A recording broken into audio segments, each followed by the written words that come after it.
Alhamdulillahirobbilalamin, pada hari ini kita bisa berjumpa bersama di dalam acara channel YouTube Pimpinan Daerah Nahdlatul Aisyah Tulungagung, para jamaah kajian online Nasiah Mengaji.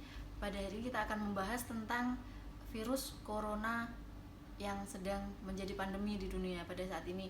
Nah, apa yang perlu kita ketahui tentang corona ini? Yang pertama adalah dia adalah sebuah virus, jadi bukan bakteri ya. Jadi virus itu akan bertahan di permukaan selama 9 sampai 20 jam. Jadi berikut ini kita sampaikan tips-tipsnya bagaimana cara kita bagaimana cara kita bertahan agar virus tersebut tidak menginfeksi kepada kita dan keluarga kita. Tips yang pertama yaitu jaga kesehatan. Jaga kesehatan ini bisa berupa dengan menjaga kebersihan. Yang pertama, kebersihan tangan, jadi sering cuci tangan. Berapa lama jarak yang diperlukan untuk dari cuci tangan satu ke cuci tangan yang berikutnya? Ya, minimal adalah 20 sampai 30 menit kita harus cuci tangan. Terus yang kedua, mandi. Setelah pergi dari manapun kita harus mandi dan mengganti pakaian kita, karena kita tidak tahu di perjalanan tadi kita bertemu dengan siapa, di perjalanan tadi adakah orang yang bersin di dekat kita atau bagaimana. Yang kedua, selain menjaga daya tahan tubuh dengan kebersihan, yang kedua adalah dengan menjaga pola makan sehat. Jadi pola makan sehat itu yang gimana? Pola makan sehat itu adalah makan yang seimbang. Jadi mulai karbohidrat, sayur, terus protein, buah-buahan, dan kalau perlu susu. Susu itu sebenarnya nggak wajib, asalkan semua sudah terpenuhi dari makanan yang bergizi. Susu itu hanya sebagai tambahan saja. Terus selain makanan, kebersihan, lalu yang ketiga adalah jangan stres. Hindari stres apapun itu penyebabnya. Jadi kalau punya masalah atau stres berlebihan karena takut tentang virus ini, itu stres itu nggak bagusnya begini ya. Stres itu menimbulkan otak memproduksi hormon kortisol. Kortisol itu dihasilkan oleh hati, tapi atas stimulasi otak. Ketika otak merasakan stres, dia akan memerintahkan hati untuk memproduksi hormon kortisol. Terus kenapa efeknya hormon kortisol?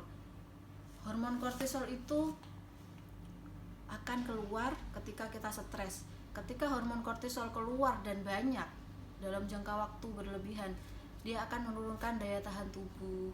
Dia akan menimbulkan gangguan metabolisme tubuh. Jadi meningkatkan kolesterol, meningkatkan gula darah, menurunkan daya tahan tubuh sehingga gampang sakit, gampang lelah. Sedangkan di saat kita menghadapi virus corona ini atau penyakit apapun, kita harus menjaga jangan sampai kita dalam kondisi yang ngedrop. Jadi harus selalu dijaga mindsetnya, bertawakal kepada Allah. Insya Allah dengan kita berupaya dengan menjaga kebersihan, menjaga makanan, menjaga kesehatan, insya Allah, dan dengan stres yang di manajemen tadi, insya Allah kita akan selalu sehat. Gimana sih tata cara cuci tangan yang benar? Manakah cara cuci tangan yang baik dan benar? Apakah memakai sabun ataukah memakai hand sanitizer? Nah, itu nanti kita akan kupas lebih jauh. Jadi yang pertama, sebelum kita menentukan mana yang lebih bagus, cuci tangan dengan sabun atau dengan antiseptik gel yang berupa berbasis alkohol, kita harus tahu dulu virus ini seperti apa bentuknya. Ya, jadi virus ini berbentuk bulat dan di sekelilingnya adalah jaringan lemak. Makanya kita bisa tadi dianjurkan untuk 20 menit sekali, 30 menit sekali cuci tangan dengan sabun, karena sabun itulah yang bisa mengikis lapisan dinding sel dari virus tersebut. Ketika kita sudah berkontak dengan uang, dengan gagang pintu, dengan apapun permukaan yang ada di tempat umum, sebaiknya kita memang bercuci tangan. Kalau tidak ada, baru alternatif keduanya adalah menggunakan hand sanitizer.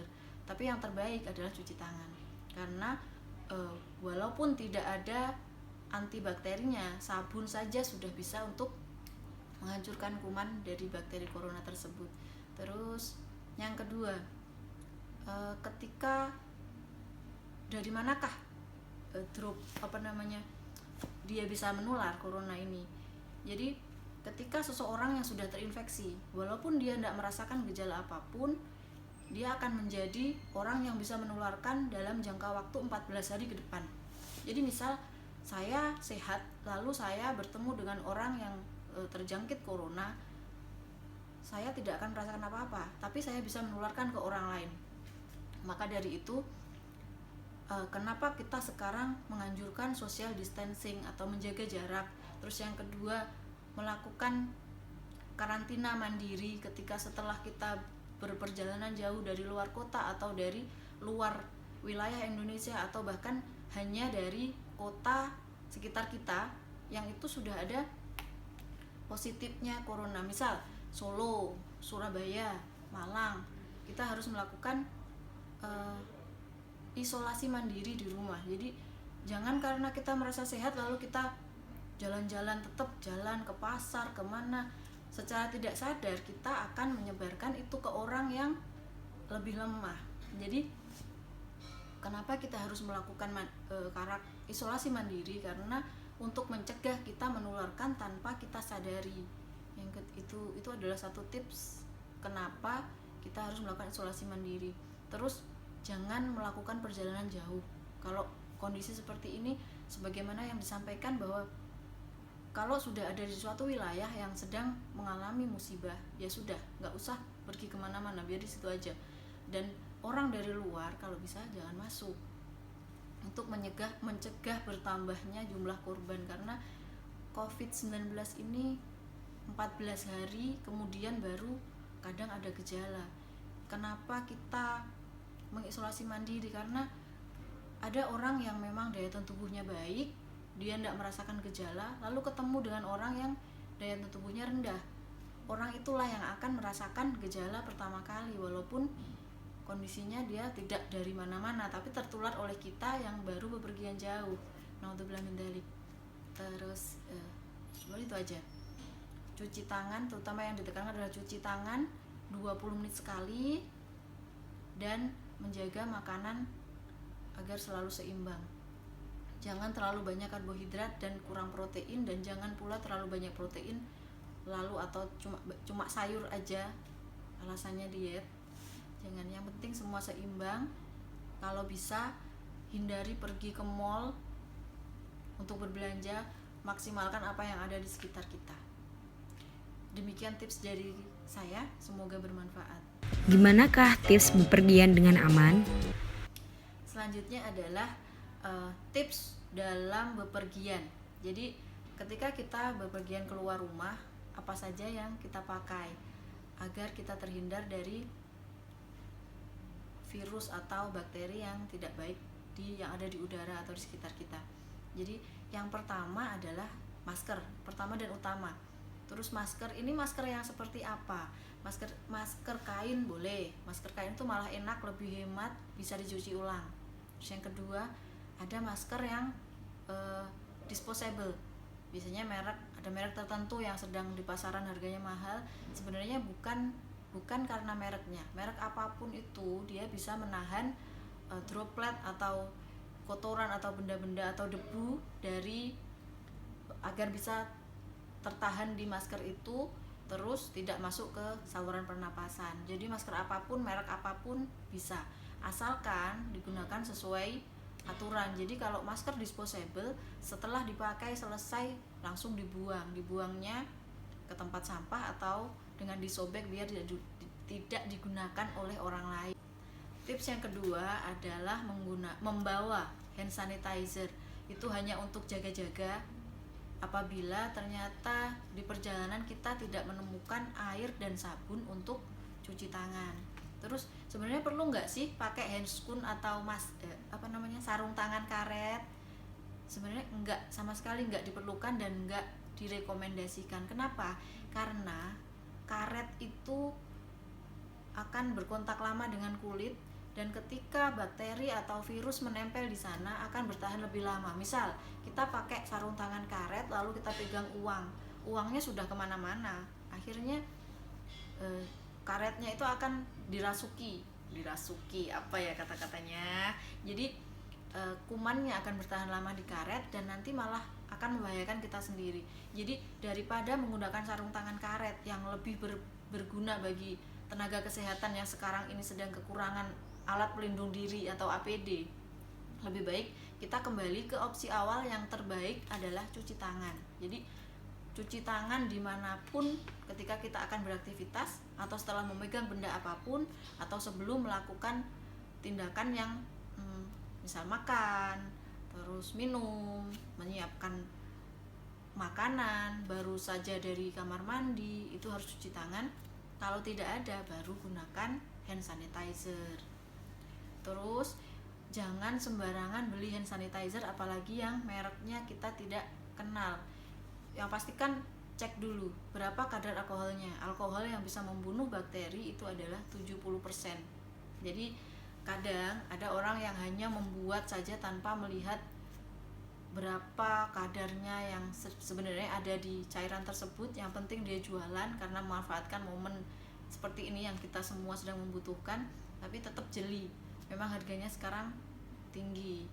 Jadi sebenarnya tidak harus merek tertentu ya. Merek apapun asalkan alkoholnya itu 70%, nggak apa-apa. Dia bisa digunakan untuk membunuh bakteri. Pertanyaan pertama dari Ayunda Santi, berapa lamakah virus bertahan di permukaan benda? Virus itu bertahan di permukaan benda bisa berjam-jam, ada yang berhari-hari, bahkan ada yang sampai 20 hari. Kalau virus corona atau MERS atau SARS itu bertahan, dari beberapa jurnal ilmiah yang saya baca di Detik.com, bisa bertahan sampai 9 hari.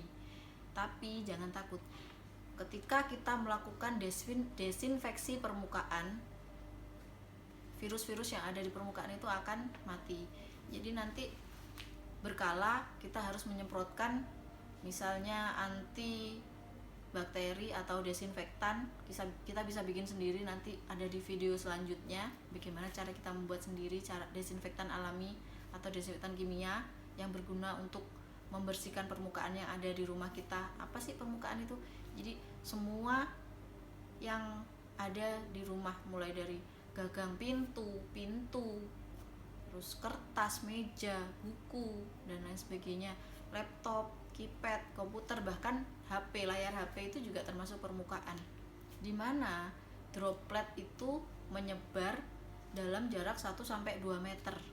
Ketika ada seseorang batuk, dropletnya tersebar dalam jarak 1-2 meter. Jadi makanya harus orang yang sedang batuk harus melakukan etika batuk. Etika batuk yang benar adalah menutup dengan lengan baju atau menutup dengan tisu lalu langsung dibuang ke tempat sampah atau menggunakan masker. Jadi dia tidak akan menyemprotkan dropletnya ke permukaan yang ada di sekitarnya. Pertanyaan yang kedua dari Ayunda Asma. Mbak, bagaimana dengan nasib karyawan luar kota yang biasanya seminggu sekali pulang? Apakah benar-benar tidak boleh pulang atau mudik? Atau memang boleh pulang? Bagaimana treatment yang harus dilakukan? Kalau untuk hal tersebut, sebagaimana yang sudah disampaikan tadi, sebaiknya kalau ada wabah seperti ini, ketika kita sedang ada di lokasi yang zona merah misalnya, ya kita harus bertahan di situ. Jangan malah pulang. Ketika pulang, nanti kita akan berpotensi untuk menyebarkan di sekitar kita. Apalagi kalau ada orang yang sepuh, ada anak kecil, balita, itu akan lebih cepat tertular. Jadi yang terbaik adalah mengkarantina diri sendiri, atau tidak memasuki lokasi lain yang tidak wabah, tidak melarikan diri dari lokasi, atau tidak memasuki lokasi yang sedang terkena wabah. Dan nggak bisa pulang, sebaiknya tidak pulang. Kalau pulang itu tadi, kita tidak tahu orang yang kita temui di jalan dia lemah atau tidak. Ketika dia lemah kita yang menularkan, atau ketika sampai rumah ada orang yang lebih lemah lalu kita menularkan. Jadi sebaiknya memang dimanapun Anda berada sekarang, ya sudah, bersyukur kita ada di situ saja, tanpa perlu harus kemana-mana lagi. Kecuali kalau memang ketika masih bisa pulang dan dalam jangka waktu yang lama tidak akan kembali, nggak apa-apa, ditunggu sampai reda dulu virusnya. Jadi kalau misal bertekad untuk pulang dan memang bisa melonggarkan waktu lama di rumah dan akan kembali masih jangka waktu lama, sebaiknya bisa, tapi harus mengkarantina diri sendiri di rumah. Jadi mengkarantina ini bagaimana? Sama sekali nggak keluar rumah, sama sekali nggak menemui siapapun, nggak bersosial, ya sudah di rumah, pokoknya di rumah, rebahan, jadi kaum rebahan kata anak muda. Jadi itu bisa memutus rantainya. Kenapa sih 14 hari? Karena gini, masa inkubasi virus ini adalah 14 hari. Kalau orang dengan daya tubuh rendah bisa lebih cepat lagi, bisa 7 hari, 10 hari. Nah yang terlama ini adalah 14 hari. Kalau 14 hari baik-baik saja, insya Allah sehat, tidak terpapar. Yang kita lakukan kenapa harus social distancing atau mengkarantina diri 14 hari itu ya karena ini. Kita tidak tahu apakah kita membawa virus itu atau tidak dari lokasi awal, karena saat ini Surabaya merupakan zona merah, Malang juga merupakan zona merah, dan Trenggalek pun, apalagi Tulungagung ini nomor 2. Jadi jangan pergi dari Tulungagung ke wilayah lain, atau jangan dari wilayah lain masuk ke Tulungagung, sebaiknya demikian. Pertanyaan yang ketiga dari Ayunda Binti. Bagaimana langkah mensterilisasi barang-barang yang kita pakai dengan benar, dan benda apa saja yang dapat mempercepat penularan virus? Cara mensterilisasi benda-bendanya dengan mencuci biasa dengan sabun. Jadi pakaian dicuci dengan sabun, alat makan dicuci dengan sabun. Nah kalau permukaan kita bisa pakai alkohol, kita bisa pakai campuran klorin atau kaporit, atau kalau mereknya biasanya Baiklin itu dengan perbandingan 1:9. 1 mili Baiklin dengan 9 mili air putih biasa. Atau kalau misalnya 1 liter Baiklin dengan 9 liter air, bisa disemprotkan di mana lokasi-lokasi yang merupakan permukaan. Jadi kalau benda yang mempercepat penularan itu adalah benda yang sering disentuh oleh orang lain. Contoh gagang pintu, terus meja, handle rel tangga dan lain sebagainya, atau benda-benda di daerah umum. Makanya ketika bepergian di tempat umum sebaiknya kita membawa cairan antiseptik atau membawa sabun yang kecil-kecil, sabun yang seperti kertas atau kita bikin sendiri yang nanti disiapkan untuk mencuci tangan dimanapun ada air. Jadi insya Allah akan terhindar dari virus ini. Kita telah sampai pada sesi yang terakhir, yaitu kesimpulan. Kesimpulannya adalah dalam menghadapi pandemi COVID-19 di Indonesia ini, tetap tenang dan jangan panik. Lakukan tips-tips yang sudah ada disampaikan tadi, dan penyakit apapun akan mudah menghinggapi tubuh kita. Terus yang kedua, lakukan cuci tangan pakai sabun tiap 20 menit sampai 30 menit sekali. Jadi cuci tangannya nanti akan ada sesi tersendiri bagaimana cuci tangan yang benar, langkah-langkahnya seperti apa, terus sampai mana yang harus dicuci, itu nanti akan ada video tersendiri. Terus yang ketiga, jangan hanya berikhtiar tanpa bertawakal, dan jangan hanya bertawakal tanpa ikhtiar. Kita lakukan dua-duanya. Bismillah, la haula wala quwata billah. Insya Allah kita akan mampu menghadapi ini semua, dan insya Allah bulan depan ini akan berlalu. Demikian dari saya. Wassalamualaikum warahmatullahi wabarakatuh.